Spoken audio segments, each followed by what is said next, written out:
தோல்வி வெற்றி என்பது இரண்டே சமமான கருதி பாடுபட்டுக் கொண்டிருக்கக்கூடிய தொண்டன் தான் திமுக என்பதை யாரும் மறுக்கிறப்பட்டிருக்கிறது. ஏதோ இன்றைக்கு நடைபெற்று முடித்திருக்கக்கூடிய தேர்தலில் ஏதோ நாம் தோற்றுவிட்டது மாதிரி, ஏதோ படுதோடு அடைந்து விட்டது மாதிரி, இத்தோடு திமுக கதை முடிஞ்சிருச்சு அப்படி என்று கவிதை இரங்கற்பா பாடுவதற்கு கூட முகத்திருக்கிறார்கள். நம்முடைய இன எதிரிகள் அந்த சூழ்ச்சியிலே இன்றைக்கு ஈடுபட்டிருக்கிறார்கள். ஆனால் திமுக பொறுத்த வரைக்கும் எத்தனையோ தேர்தல் பார்த்திருக்கு. 1949 தொடங்கிய நம்முடைய கழகம் தொடர்ந்து 52 நடைபெற்ற தேர்தலாக இருந்தாலும் சரி,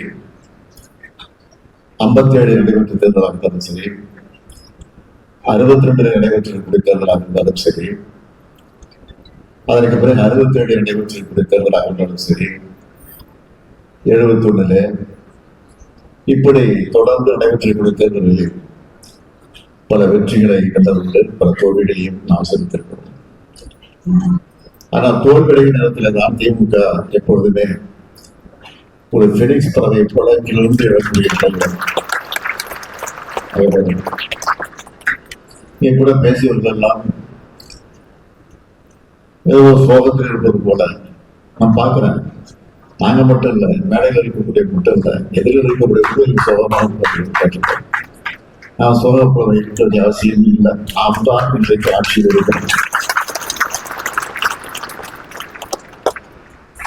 நம்முடைய திட்டங்களை பற்றி நான் சொல்ல வேண்டிய அவசியம் இல்லை.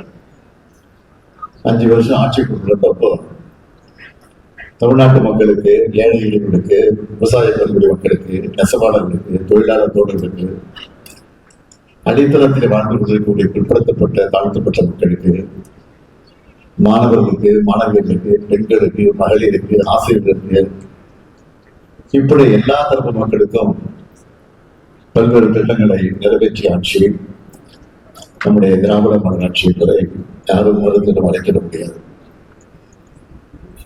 நான் வெற்றி வாய்ப்பு எழுந்து புதிய ஆட்சி பொறுப்பேற்ற போது புதிய ஆட்சிக்கு பொறுப்பேற்றிருப்பவர்களுக்கு நான் வாழ்த்து சொன்னேன்.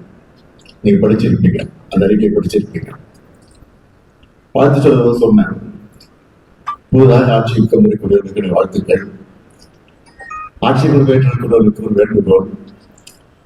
திராவிட மாடல் ஆட்சி காலத்தில் நிறைவேற்றிருக்கக்கூடிய திட்டங்களை எல்லாம் நீங்கள் தொடர்ந்து நிறைவேற்ற வேண்டும் என ஒரு கோரிக்கை வச்சான். ஆக நாம் வைத்திருக்கக்கூடிய கோரிக்கை இன்றைக்கு அது எப்படி நிறைவேற்றப்பட்டிருக்கிறது என்பதை என்னை கூட பார்க்கிறோம். ஆகவேதான் சொன்னேன், நாம் தான் இன்றைக்கு ஆட்சியில் இருக்கிறோம். நான் தேர்தல் இடத்துல சொன்னேன், இந்த திட்டம் இருக்கிற வரைக்கும் நாம் பெண்களுக்கு, மாணவர்களுக்கு, மாணவிகளுக்கு செய்திருக்கக்கூடிய சாதனைகள் எல்லாம் யாராலும் மாற்றிட முடியாது. ஆக திட்டம் நடக்கிற வரைக்கும் திராவிட மாடல் ஆட்சி தான் தமிழ்நாட்டில் நடந்து. பிளே ஸ்டோர் மற்றும் ஆப் ஸ்டோரில் இருந்து பாலிமர் செயலியை QR கோடு மூலம் பதிவிறக்கம் செய்யுங்கள். செய்திகளை உடனுக்குடன் பெறுங்கள்.